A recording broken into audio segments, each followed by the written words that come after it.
இயேசுவின் நாமத்தினாலே இந்த மதிய வேளையிலே உங்களை அன்போடு கூட வாழ்த்துகிறேன். குயவனே, இந்த நிகழ்வின் அடிப்படையிலே ஜெபத்தின் மேன்மையை குறித்து நாம் தியானித்துக் கொண்டே இருக்கிறோம்.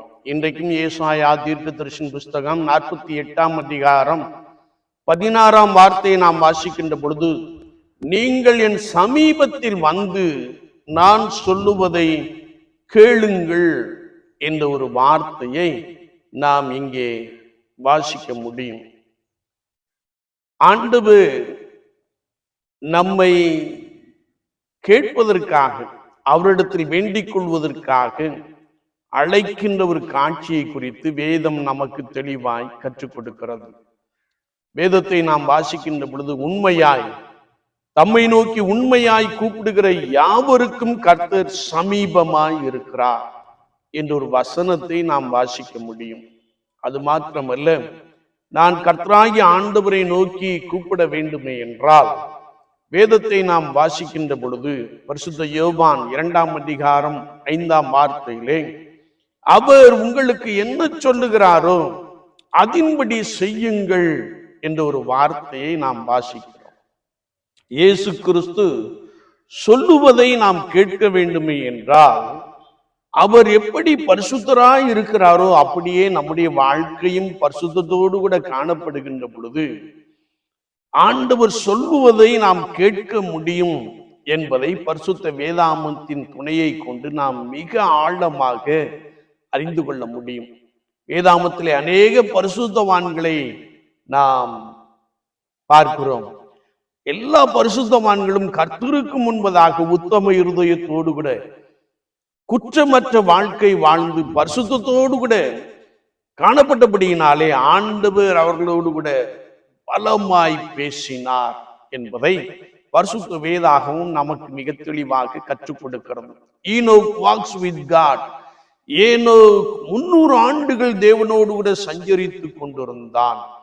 அது மாத்திரமல்ல, ஆண்டவர் மோசேயை பார்த்து அவர் சொன்னபோது, மோசையோடு கூட அவர் முகமுகமாய் பேசினவர் என்ற வார்த்தையை நாம் வாசிக்கிறோம். ஒரு நண்பனை போல என்று வேதம் சொல்லுகிறது.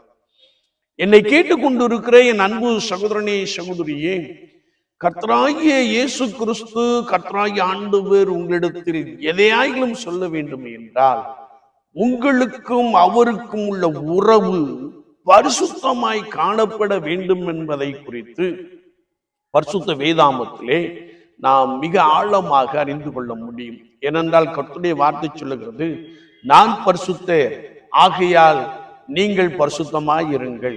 இன்னொரு இடத்திலே வாசிக்கிறோம், நான் பரிசுத்தர், ஆகையால் நீங்கள் எனக்கேற்ற பரிசுத்தத்தோடு கூட காணப்படுங்கள்.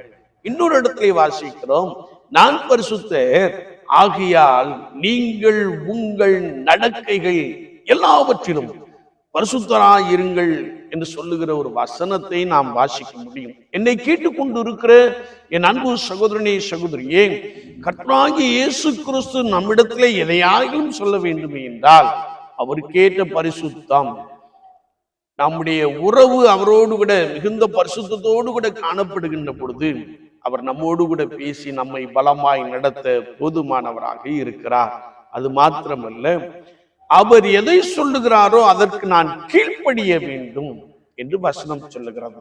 வேதத்தை நாம் வாசிக்கின்ற பொழுது, ஆபிரகாம் என் சொல்லுக்கு கீழ்ப்படிந்தபடியினால் இந்த வார்த்தையை நாம் வாசிக்கிறோம்.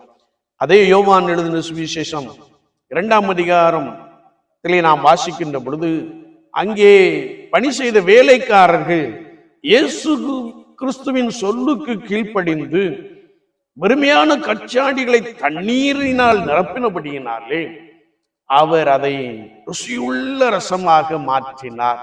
விசுவாச வாழ்க்கையிலே கர்த்தர் சொல்லுவதை கேட்க வேண்டும், அவருடைய சத்தத்திற்கு நாம் கீழ்ப்படிய வேண்டும். கீழ்ப்படுகின்ற பொழுது மெய்யாகவே ஆண்டவர் நம்மோடு கூட இடைவிட போதுமானவராக இருக்கிறார்.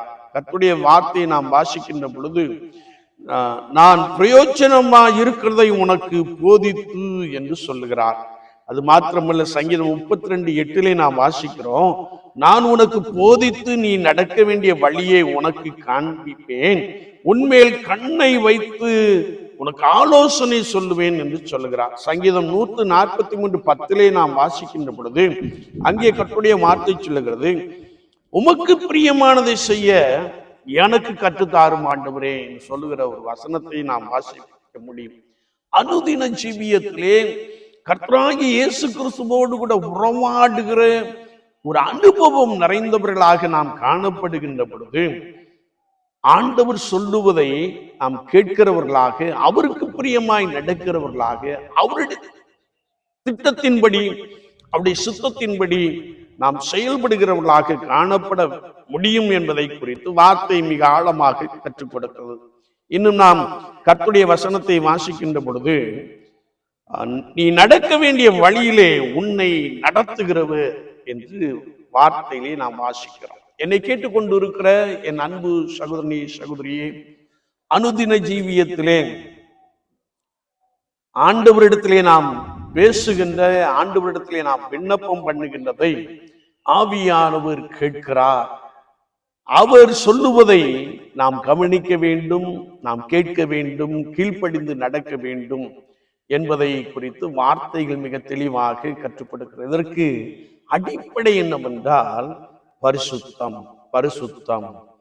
எந்த ஒரு மனிதன், எந்த ஒரு மனுஷி பரிசுத்தத்தோடு கூட காணப்படுகிறார்களோ அவர்களை பார்த்து ஆண்டவர் சொல்லுகிறார், நீங்கள் என் சமீபத்தில் வந்து நான் சொல்லுவதை கேளுங்கள் என்று சொல்லுகிறார். மிகுந்த பரிசுத்தத்தோடு கூட ஒவ்வொரு நாளும் ஜீவிப்போம், கர்த்தர் சொல்லுவதை கேட்போம், அவருடைய வழிகளிலே உற்சாகம் கொள்ளுவோம். கர்த்தர் உங்களோடு கூட உங்களை பலமாய் நடத்துவாராக. ஆமென். ஆம்.